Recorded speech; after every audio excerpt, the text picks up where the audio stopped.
Welcome back to Shaboom. I'm Rick K. Jones. A big part of the lives of baby boomers, and a big part of my life, has been music. Music is really the soundtrack of our lives. We started this series by playing a song by Trisha Yearwood called the song Remembers When. It's just true. You can hear a song and it'll take you back where you were. You remember where you heard it first or who you were with and all that. I absolutely adore music, and I have a very eclectic musical library. And if you're a regular listener to Shaboom, you know that we have a playlist each week. And that playlist reflects the topics that we're talking about each week. Well, we got a long playlist this week because it's all about music. And so today we're going to explore really my musical journey, and I hope it reminds you then of your musical journey. And my guest today is Carl Thomas, and Carl's been on to talk about a lot of things with us before, but he's another guy who loves music as much as I do. So I want you to put that record on the turntable, or maybe pop in that 8-track, or, okay, get your cassette tape and put that, maybe a CD. Okay, well, anyway, let's plan to sing along on Shaboom. As you know, I grew up in the 1950s and early 1960s. One of my most prized possessions was my transistor radio. Here's a crazy story for you. When I grew up, we didn't have Major League Baseball in the South. The Braves didn't come to Atlanta to the late 60s. I became a Chicago White Sox fan. Now, how did I become a Chicago White Sox fan living in Atlanta, Georgia? Well, a couple things. My first Little League baseball team I played on was the White Sox.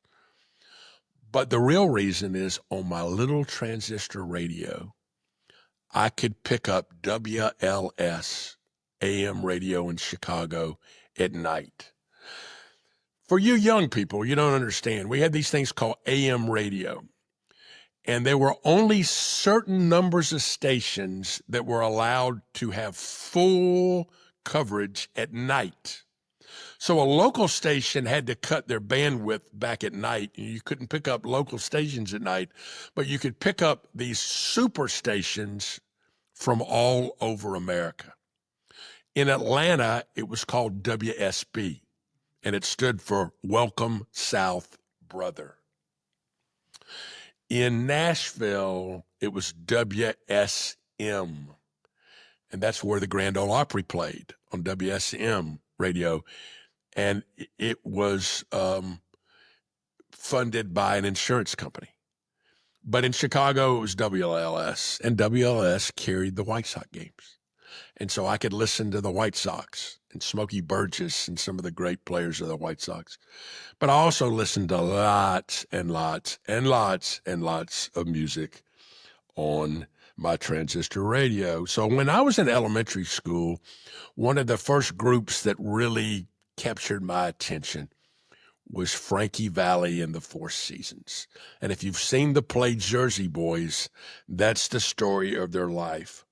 So our first song on the playlist today is the classic Walk Like a Man. Late in elementary school, like so many others of my generation, I played in a rock band.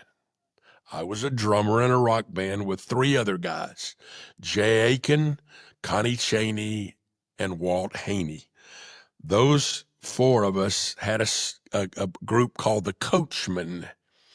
And I played the drums. Jay was the lead singer, played rhythm guitar. Walt played guitar, and Connie played bass guitar. Well, what was the first song we learned? Well, it's the first song every band ever learned. It's that song from the Kingsmen called Louie Louie, and we have it today. Take a listen. The first concert I went to was when I was a sophomore in high school. I'd moved to Kansas City. I went to the Memorial Auditorium in downtown Kansas City, Missouri. Memorial Coliseum is an interesting place. They played more Final Four games there than any other building in America. Kansas City has hosted more Final Fours back in the old days, and they still host in that facility the NAIA National Championship. But my first concert was the Moody Blues. band from England, great band.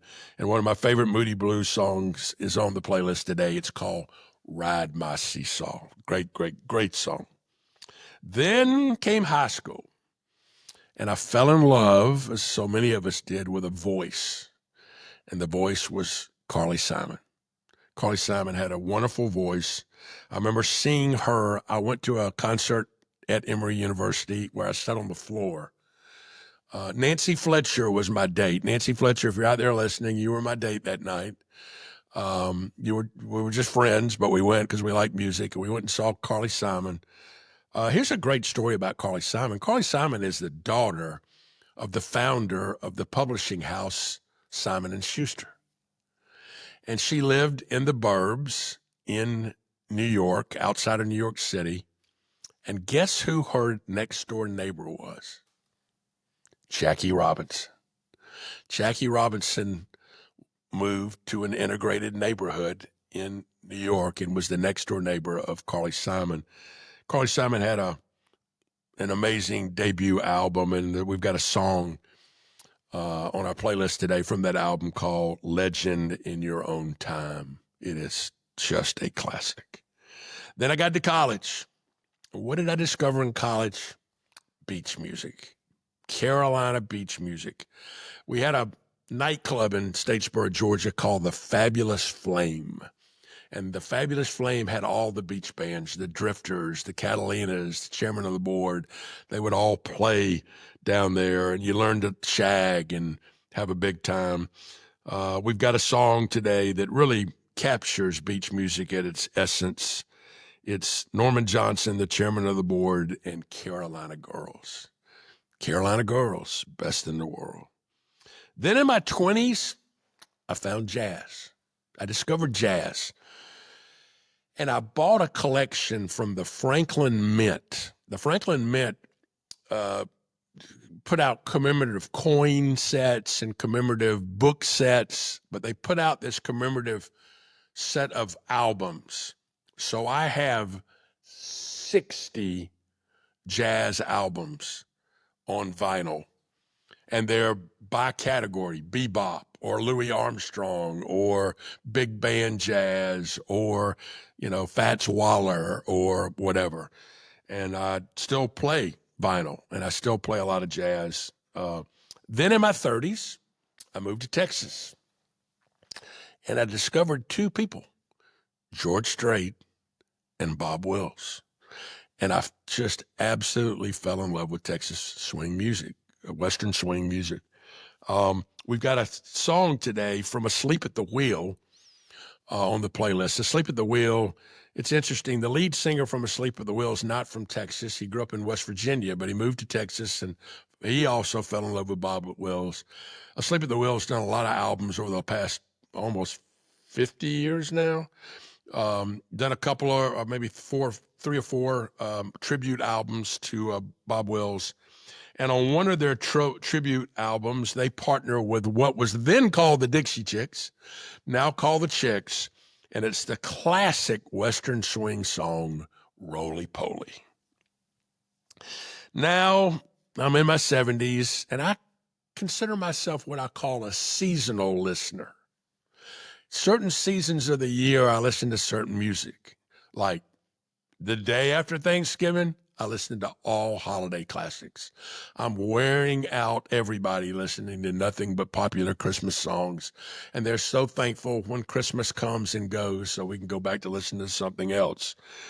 I then listen to a lot of jazz and big band music in January. Then I get into a little bit more rock in February. Then I get into beach music as it gets to be warmer. In the fall, I listen to a lot of country music. I'm a seasonal listener. The beauty of satellite radio is you can pick whatever mood you're in and find any channel that you're in. I have a pickup truck with satellite radio, and I listen to a lot of great music. I do lament that I don't have a CD player, though, because I own about 300 amazing CDs, and occasionally you just want to listen to Robert Palmer and all Robert Palmer, and I can't do that in my truck, so that's my lament. It's time to welcome our guest, Carl Thomas. My special guest today is one of my oldest friends, Carl Thomas. Carl is a legend in the sponsorship industry. He played water polo at UCLA. He's a native Californian. He later formed his own agency called Cat Sports, and they were pioneers in running wonderful triathlon events around the country. He then went to work for Universal Studios, sold sponsorships there, did one of the biggest ones with Coca-Cola and some other people. And then he went to work for ASM Global, came back to work for his former boss, and worked there. And they're the largest manager of facilities, music facilities around the world. But I'm not here to talk about his career today. He loves music, and we're going to talk about his musical journey on Shaboom. Let's welcome Carl Thomas to the show. Well, welcome to the show, Carl. A lot of our listeners probably do know that you also host a wonderful podcast series, the Best Boss Ever series. And one of the questions you ask all of your guests is a musical question about their favorite female singer or band led by a female. And so I know you love music, and we're going to get to talk about music today, which is going to be a lot of fun. That's awesome, Rick, and thank you for the kind words. And for your listeners, they should also know that you are a former guest on the Best Boss Ever. Yeah, that was fun too. Well, you grew up in the San Francisco Bay Area, and you came of age, as I like to say, at a time that the music scene in that area was unreal. There were a lot of hippies in Haight-Ashbury, and a lot of them were musicians. Let's talk a little bit about that and some of the great bands from that era that you got to see. Well, I was, blessed to be a child of the 60s, if you will. So the Bay Area, there were, juxtaposition, right? San Francisco Bay Area, LA. So out of the Bay Area come bands like the Doobie Brothers, like Janis Joplin and the Holding Company, a lesser known band, Country Joe and the Fish, the Fogerty Boys and Creedence. I mean, it was amazing at many levels. The word festival had not yet been coined, but there were dozens every summer, in particular, summer of 67, summer of 68, where bands would just show up in an empty field. They bring their own staging, their own, rudimentary sound systems, start playing. And this was pre-cell phone. You couldn't find except word of mouth, right? I mean, hey, heads up, this is going to be happening Saturday afternoon and it's Wednesday. And so, the tom-toms would start going and people would show up to these amazing locations. But beyond that, we had performance venues. Many of your listeners probably can relate to Bill Graham Presents, right? Bill Graham, San Francisco impresario and the emerging rock and roll scene.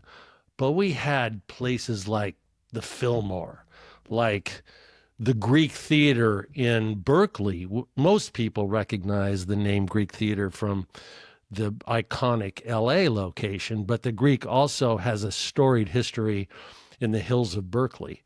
Winterland, another amazing place to see a concert. I had the good fortune, it wasn't a San Francisco band, but I saw Cream.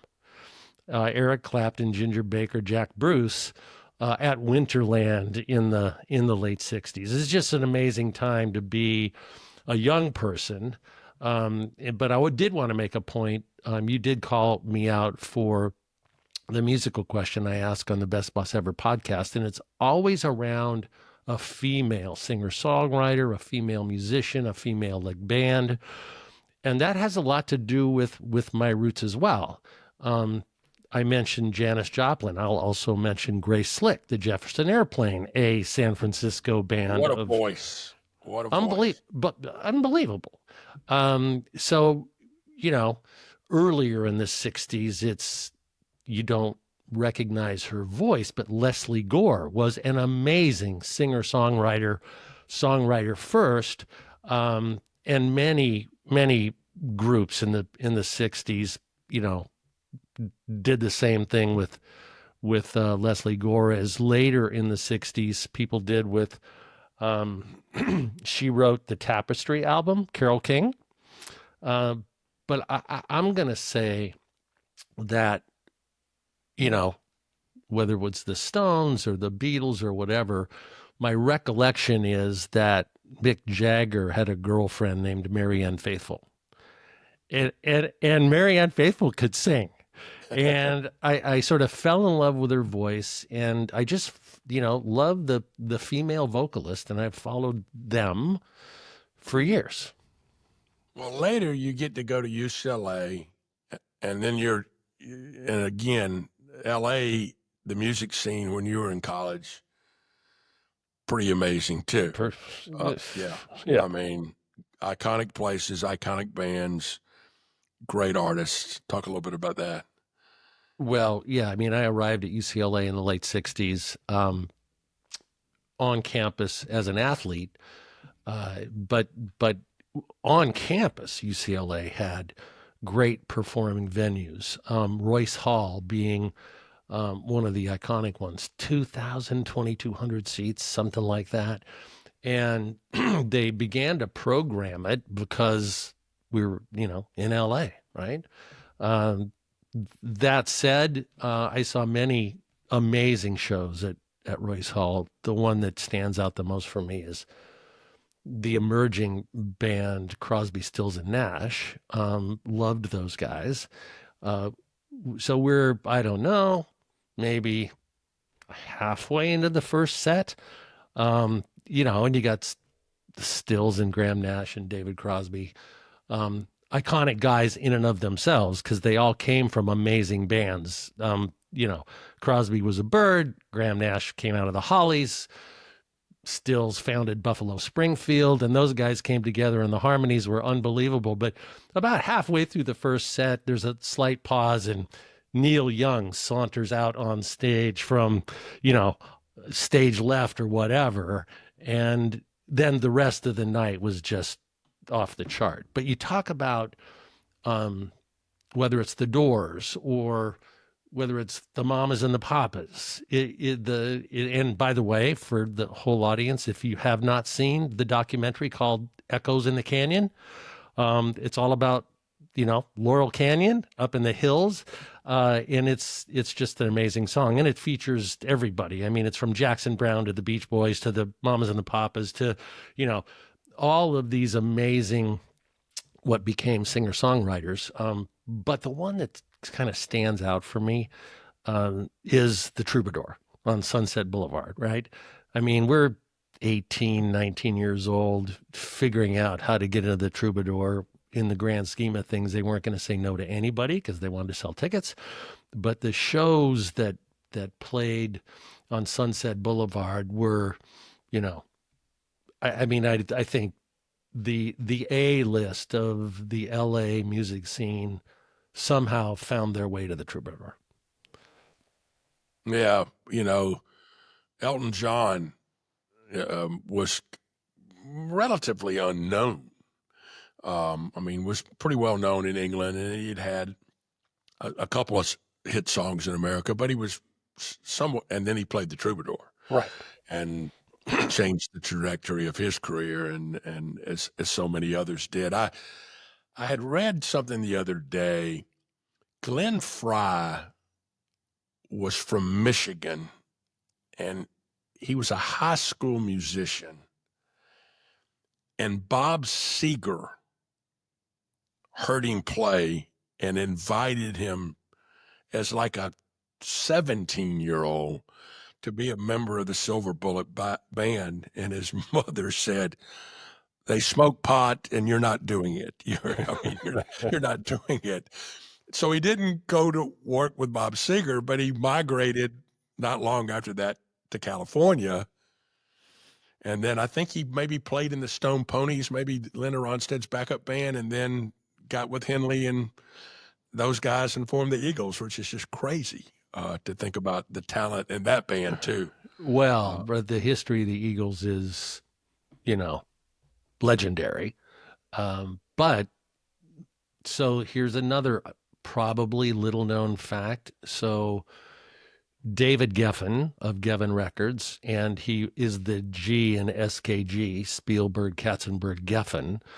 He was a music impresario, and there's another Netflix doc on Geffen, which is perhaps the best one I've seen, and I watch a lot of them.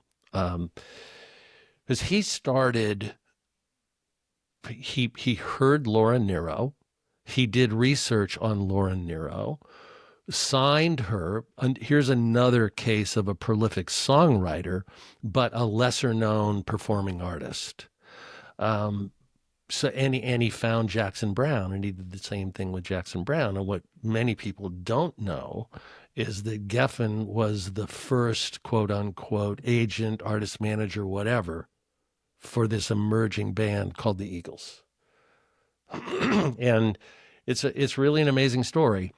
And then enter, Irving Azoff, which is where the world of music, and I'm using the word literally and figuratively, rises and falls on the guidance or the direction or the no, you can't do that of Irving Azoff, L.A. guy.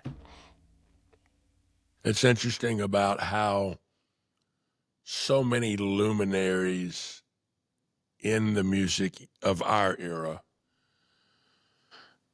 were producers and record label guys that recognized talent, whether it was the Turk at Atlantic Records who, finds people like Aretha Franklin or whether it's, Erdogan. Ahmed Erdogan. John Hammond who, finds people like Bonnie Raitt or Clive Davis. We always look at the performers, but there was usually somebody behind the curtain because there's so much talent out there. I mean, every time I go to Nashville and I hear somebody singing a honky tonk, and I'm like, why the hell doesn't she have a record label? I mean, right. She's amazing.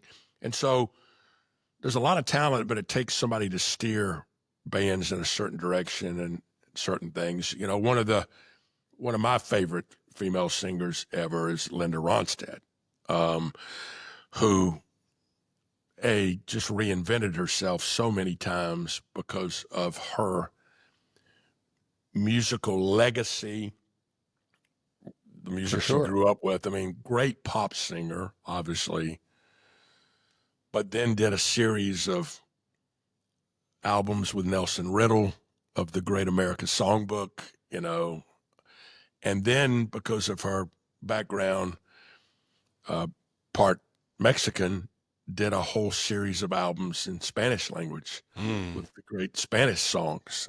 And I'm fascinated by that level of talent. I heard a story. There was a young songwriter starving in Nashville, literally starving. And he would play once a week at the Bluebird. And he played a song at the Bluebird one night, and there was a very famous country singer at the time named Farron Young. And Farron Young heard Willie Nelson sing and said, I'd like to record that song. And I know it only takes one of those, right? And it took one. And then suddenly, now the sad thing is, on top of that song, he wrote a series of great hits, including what I consider one of the greatest country songs of all time, Crazy, that was recorded by a number of people, but Patsy Cline's version is the one everybody knows about. And the legend is he sold that song for $500. And they said, why did you do that? He said, because I needed groceries. Exactly. I mean, that's why I sold it. And so he lost the publishing rights to some of his greatest early songs. And then there's another great story about the Bluebird that there was a songwriter in there singing one night, and he was singing a song, and a young, very, very young singer came up to him and says, I am a nobody, but when I'm a somebody, I'm going to record this song. And the song was The Chair, and the singer was Garth Brooks, and that was and he did become a somebody, and he did record the song that became a great song. So when you went to work for Universal, you went to work for this Universal for the theme park side of the house, Right. but Universal was a huge conglomerate with a huge music division. Huge music division, for sure. Were you able to interface with that side of the house and see a lot of great artists? Did for sure. Yeah. At the time, Universal's history, it was really MCA Universal, which was Lou Wasserman, Music Corporation of America, MCA. Casey Wasserman's grandfather. That is true. Yeah. So Lou always had, a resident plank in the growth and expansion of what MCA Universal became Universal, and it's gone through a number of ownership changes since I was there. But music was always a huge piece of it. And yes, I did get to interface with the folks at the music division because they were in the business of promoting artists, albums at the time, and the live aspect of music was you went on the road to promote your album, right? But I joined Universal in 1995, literally the week that it was announced that Seagram, Edgar Bronfman and the Bronfman family fortune, had acquired 80% of the company from then Panasonic, Matsushita, parent company of Panasonic. So as I'm walking in the door, the era of Wasserman and Scheinberg is sunsetting. To quote a phrase, a new sheriff in town-ish. But yeah, the music part of Universal, what was extraordinary. And, one of the music execs that learned at the knee of Ahmet Ertegun, the Turk from Atlantic Records, was Doug Morris. And Doug Morris came out of Sony, I think. I want to say Sony. Anyway, he became the chairman of Universal Music, and his focus was on artistry, and artist development. Because to your earlier point, there's tons of talent out there. Just like there's great content everywhere today on any streaming platform you choose to log into. But how do you find it? That's the essential part of how Doug Morris brought to life, a very diverse and emerging talent pool, and then put them to work, and we sold a lot of records. Interestingly, I heard somebody say it this way the other day. They said the old model said if a tree falls in the woods and nobody hears it, did it make any noise? The new model says if a billion trees fall all at the same time and you can see them all on streaming networks, how does your tree stand out? Well, that's a good one. Yeah. And that's right. I mean, back to the Doug Morris story at the knee of Ertegun, they were clubbing and they got in at 4 a.m, but they had a all hands meeting at 8 a.m. So they both show up in shades because they can barely see, let alone be looked at. And Ertegun's comment in response to an executive saying, "Hey, this music business, what the heck was your?" And Ertegun sort of lowers his dark glasses and says, "It's really simple. Make more hits." Right? So in his infinite wisdom... That's why Berry Gordy called Motown record Hitsville. Right. I was going to mention, Gordy is one of those... Write and record hits. That's right. So quick finality to Universal. Bronfman in the late 90s goes on a merger and acquisition spree and buys Polygram for $10.5 billion, largely for the music library. And in the wake of that acquisition, Universal became the largest music company in the world, still today is the largest music company in the world. Mind you, this is at a time when MP3s are just coming on the market and music is being digitized, and the history of CDs is about to end, right? Because all the music going forward is going to be digital. At the same time, he acquires this library, not really grasping or perhaps even embracing the digital revolution that was about to explode. Universal owns 8 great performing venues across the country. He puts those venues on the block, sells them to the House of Blues, backed by private equity money. So now you have a scenario where the largest music company in the world doesn't really buy into the digital explosion that's about to happen, which leads to what you and I know to be true today, that artists make their money on the road, right? That's why such a thing as Live Nation exists. Yeah.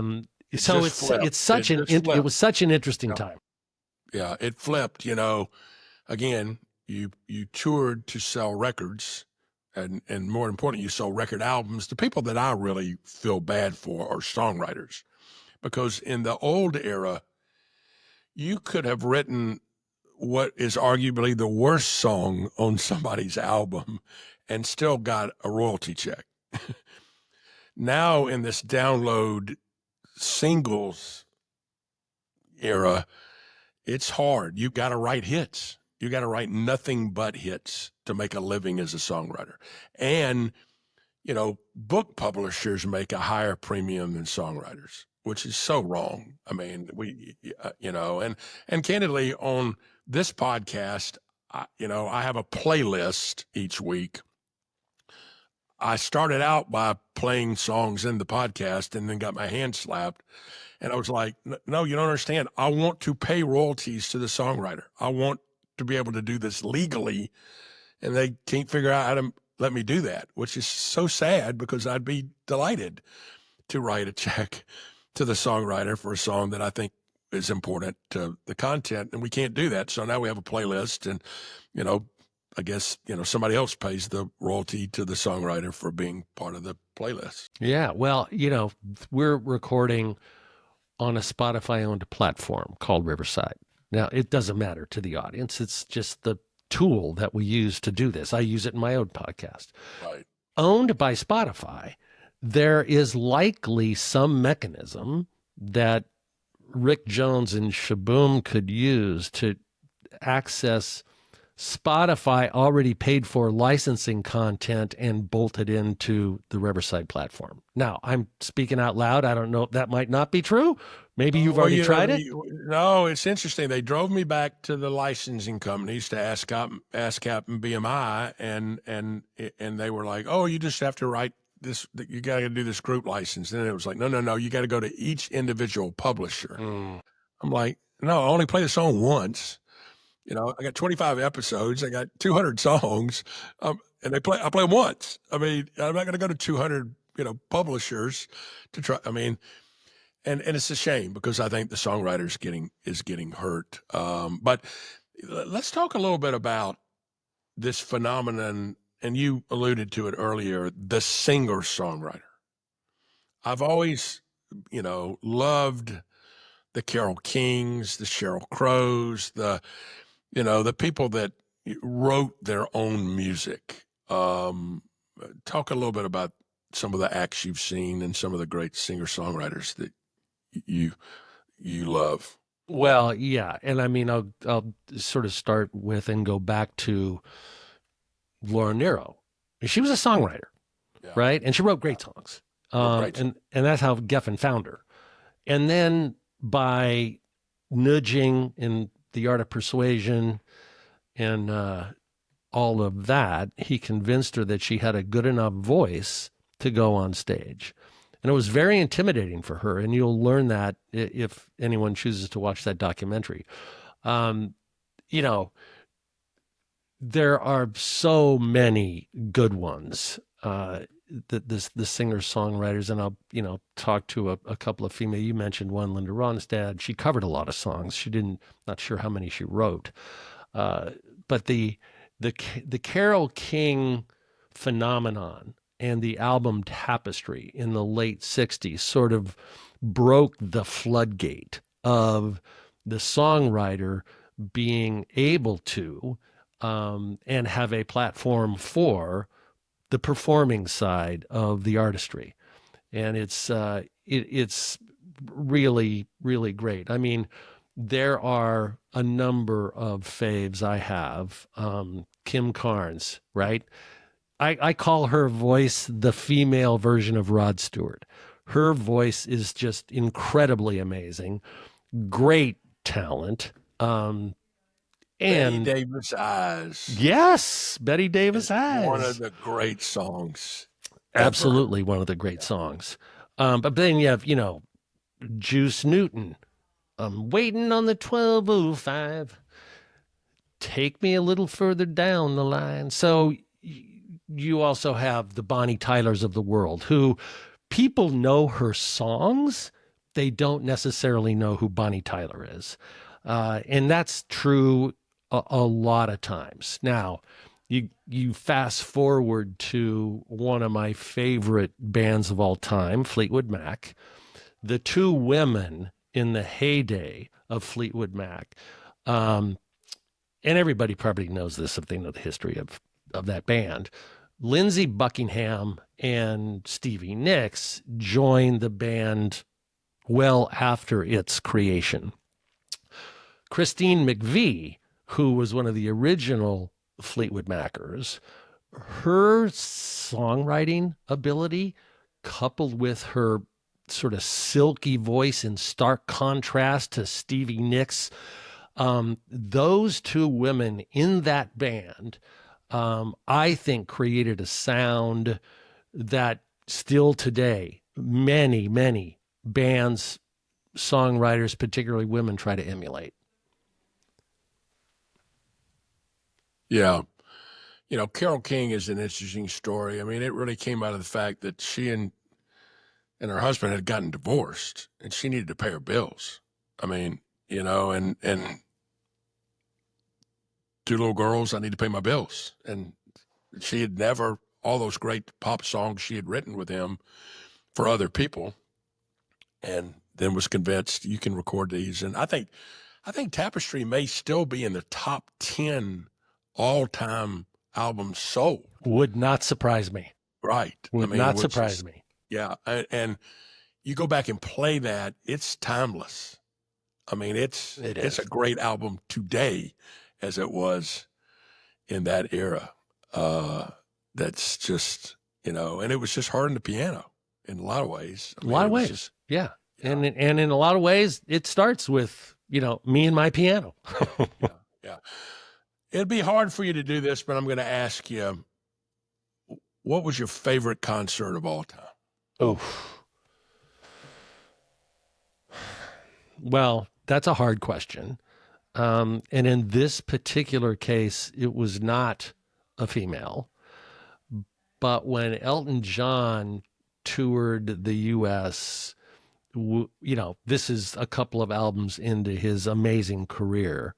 He played the Forum in L.A., and we got tickets to go see Elton John, and the theatrics, the costuming, the visual impact of the show was unbelievable, but it came second to the quality of the music, the lyrics, his ability to blend a diverse group of band members into what I will say were seamless songs at the peak of his early career. And for 2.5 hours, not one person was in their seat in the Forum. Everybody was standing up. And I can see it like it was yesterday. It was amazing. Now, that's, I can give you 10 more, But Oh yeah. but Yeah. I remember that one distinctly. And another band that played at the Who that I always loved, or sorry, played at the Forum was the Who, a band I always loved. And I saw them when Quadrophenia, that story had just come out, and of course they played the whole Tommy rendition, which is one of the great albums of all time if you're a Who fan. Well, when I was sitting in Dodger Stadium the night before the World Cup Finals in '84 and 94, and I wrote on a napkin 30th anniversary of England's World Cup victory, 30th anniversary of MasterCard, 30 years of British rock and roll on a napkin. 2 years later, we did a concert in Hyde Park, the Masters of Music that MasterCard played for, to benefit Prince Charles's trust. Alanis Morissette opened, then Bob Dylan, then The Who played all of Quadrophenia, That's amazing. and then Clapton closed. But The Who, Roger Daltrey, what a voice. What a voice. I mean, again, great bands. I want to close with this. A lot of the experience of music is the venues, and there's so many great venues out there. One of my favorite concerts was the only concert I ever saw at Red Rocks in Colorado. I saw Loggins and Messina at Love Red them. Rocks, which was a great band. And I love Kenny Loggins and Jim Messina. It was just a great band. The Hollywood Bowl is another, I think, iconic venue. It is just really special. It is. And sort of, if you go to LA, right? I mentioned the Greek Theater in LA, which is, 5,900 seats.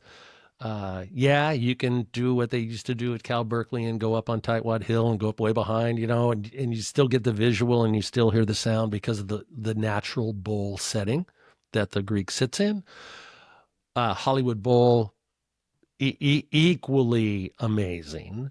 And there are, venues all over the place, whether it's the Ryman Theater in Nashville or, as I mentioned, the Troubadour earlier on. I'll part with this. I live in North County, San Diego. 20 minutes up the road, a brand new arena opened less than a year ago called Front Wave Arena. It's in Oceanside, 7,500 seats, but for a concert, the way they've got it set up is really 6,000 seats, which is kind of a sweet spot for emerging artists that are on their way to the A-list. They can't quite fill the 14 or 16,000 seat arena, but they're way too big for a 3,500 seat performing arts venue. So that's a, the venues have a way of being suited for particular artists. So, quick story, 3 years ago, the Chicks play the Greek Theater. I'm working for a company that is actually managing the Greek Theater at the time, ASM Global. And they played consecutive nights, blown out, sold out both nights. And the GM of that building, we were together, in the morning of the second performance, and she said, she was just bleary-eyed, and she said, we are just too small for a band like the Chicks because everybody wants to come see them, and we can't service the clientele. There's just no way to do it. Back to North County, about 10 minutes from where I'm sitting right now is a little club called the Belly Up Tavern. Belly Up Tavern. It's in Solana Beach. We call it the Butt. It's been there close to 50 years, and they're 250 seats, soaking wet. What the Belly Up does is they feature local bands, emerging bands like Blink 182 got one of their starting gigs at the Belly Up Tavern. That was after they played, lots of other places because the guy who owns it is really sharp. But on occasion, and this is still true today, the A-listers that play the big venues in LA, even some stadium shows, will randomly Sneak in there. sneak in there, no promo, no anything. If you happen to be there the night that, Mick Jagger and Keith Richard decide to show up after they've played LA and do 3 songs, right? This is the kind of magic that music has the ability to create. And I don't use that term lightly. Music is magic. Well, American music is the story of our country. It's this great melting pot of all of our cultures. And I love all genres of American music, and listen to all genres of music. And we try to, with our playlist on Shaboom, try to do that. But you're correct in that there are venues of every size and shape that lends to the richness of the experience, and the ability to do that. We could talk for about 4 hours, but we're out of time today. But I love music, and I know you love music, and again, your podcast, for those out there listening, the Best Boss Ever series is phenomenal. It's really, really good.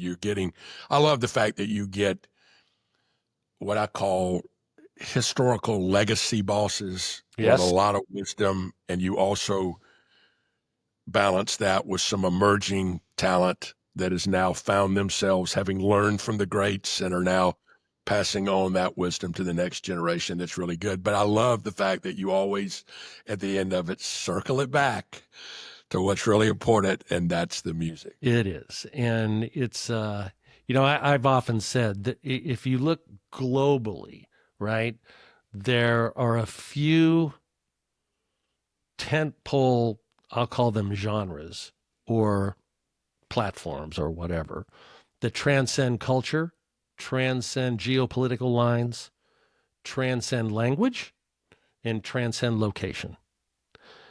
And music is at the top of that list. It doesn't matter what town you're in, what venue you're in. It doesn't matter what the politics are of the day. And it doesn't even matter that the song gets sung in not your native language. What matters is it's magic, and it moves you, and it's one of those things that makes you sort of happy to be alive, man. Yeah, that's a great way to end. I can't thank you enough for being with us today, and hope we can do it again soon on Shaboom. Rick, can't thank you enough for having me. Thanks, man. It's now time to take a trip down memory lane. If you're a music fan, you gotta go to Muscle Shoals, Alabama. There's a teeny little studio in Muscle Shoals, and in this teeny little studio, you can take a tour, and the tour tells you about the great music that was made there. And there was a house band there called the Swampers.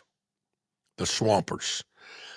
Well, the Rolling Stones came to America, and they were not allowed, because of immigration laws or some kind of law, to record music in America, but they did anyway. They went to Muscle Shoals and they recorded Brown Sugar and Wild Horses and 2 other songs on an album. But when you buy the album, it doesn't mention Muscle Shoals because they weren't supposed to be there. Later on, Jimmy Buffett wrote a great song about the Floribama called The Bama Breeze. And he talks about during that period, Mick Jagger came down to Gulf Shores, Alabama, left Muscle Shoals, came to the beach, came to the Floribama, signed his name on the bathroom wall, in the ladies' bathroom wall. And it's still there. You remember the great opening to Bob Seger's Old Time Rock and Roll, the piano, dun, dun, dun, dun, dun, dun, dun, dun, recorded in Muscle Shoals, recorded by the Swampers. So there was a wonderful artist by the name of Wilson Pickett, who was a black artist recording up in the North, and he heard the music coming out of Muscle Shoals. And he said, I'm going to record an album in Muscle Shoals. So he came down, and he said, where's the band? And he said, Well, here's the band. They go, no, the band. This is the band. No, the black guys. He thought the Swampers were black. And he was like, no, this is the band. Then they played, and he went, this is the band. And he recorded a bunch of songs there. And later, Aretha Franklin came and recorded an album again in Muscle Shoals. So the museum is a bucket place. It's a place that you got to come to. Take a trip to Muscle Shoals. It truly is a trip down memory lane. When I was in high school, there was a band from Macon, Georgia, and they had just come out with some music on a new record label called Capricorn Music. And they played free concerts in Piedmont Park on Sundays. And they were called the Allman Brothers.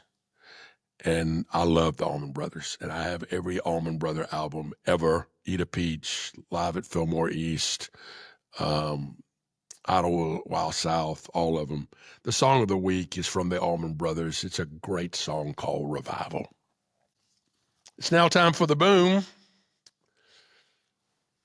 Music and politics. You know, music has always played a role. We talked about that before. There's a wonderful documentary with a friend of mine produced. Dave Kirkpatrick, who works at the Collegiate Licensing Company, was the executive producer of a documentary film on CNN called Jimmy Carter, Rock and Roll President. It's phenomenal. Again, for listeners, go find it. Jimmy Carter, Rock and Roll President. It really talks about how Carter fell in love with music. And he fell in love with the music as a way to relate to his son, Chip. Chip was a huge Dylan fan. I'm a huge Dylan fan. How can you be a music guy and not be a Dylan fan? If you haven't seen the movie, the biopic that came out this year, you got to go see it about Bob Dylan. Chip Carter wore out Bob Dylan albums, but Jimmy would listen to him. And lo and behold, Bob Dylan came to meet Jimmy Carter in the governor's mansion in Georgia when he was governor of Georgia. And he was stunned that Jimmy Carter, the governor of Georgia, knew every word to every Bob Dylan song. That is so cool. When he ran for president, Jimmy got a bunch of rockers to help him. Mostly that Southern rock groups, Wet Willie, Marshall Tucker Band, Allman Brothers. They were all playing benefit gigs, fundraising gigs for Jimmy Carter. Well, he had another friend from Mississippi named Jimmy Buffett. Well, Carter finds himself in a dogfight for the nomination with the governor of California named Jerry Brown. Jerry Brown at the time was dating a rock star by the name of Linda Ronstadt. They have a huge primary coming up in Oregon. And Jimmy Carter calls Jimmy Buffett and says, will you do a benefit concert for me in Portland, Oregon? And Jimmy does. And Jimmy goes on to win the nomination and then won the election over Gerald Ford. When Jimmy went to the White House, he had a lot of rockers that came there. The documentary, Jimmy Carter, Rock and Roll President, opens with Jimmy Carter telling a story. And it's this voiceover that says, you may have heard the story that when Willie Nelson came to the White House, he smoked a joint with one of my staffers. That is not true. He smoked a joint with my son. That's how it starts. Well, Jimmy was very good friends with Greg Allman.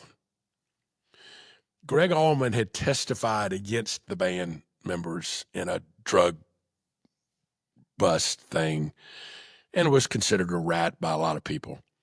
But on the night that Jimmy Carter first was inaugurated as president and spent his first night in the White House, his guest was Greg Allman. And they asked him about it, and he said, I did it because he's my friend. I like that concept of that.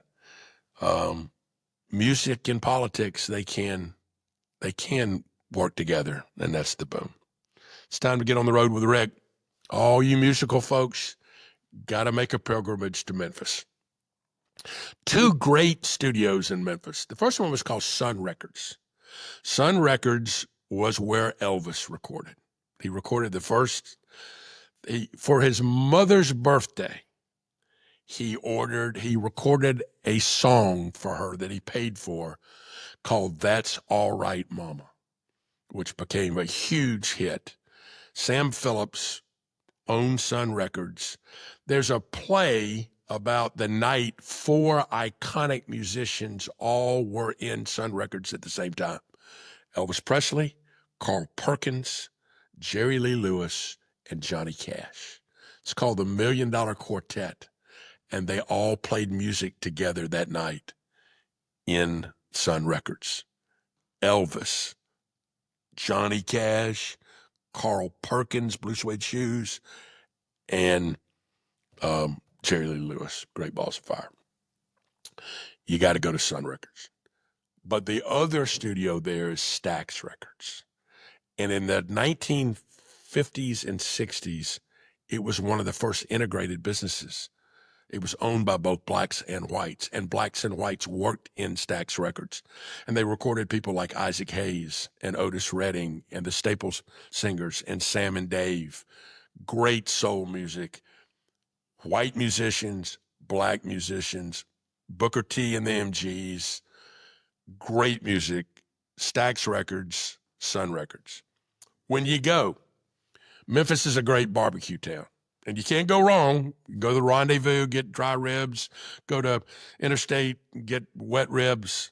But where you want to go is to the Cozy Inn. The Cozy Inn, and you want to get the barbecued Cornish hens. It's the only place in the world I've ever had barbecue Cornish hens. You get a whole Cornish hen barbecued. Whole Cornish hen barbecued. Cozy Corner, Memphis, Tennessee, on the road with Rick. It's time for the wine and wine. Charlotte and I honeymooned in San Francisco, Napa Valley, Sonoma Valley.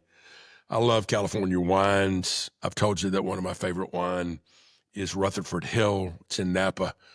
They make two wonderful blended wines, one called the Angel's Peak and one called the Devil's Peak. Can't go wrong.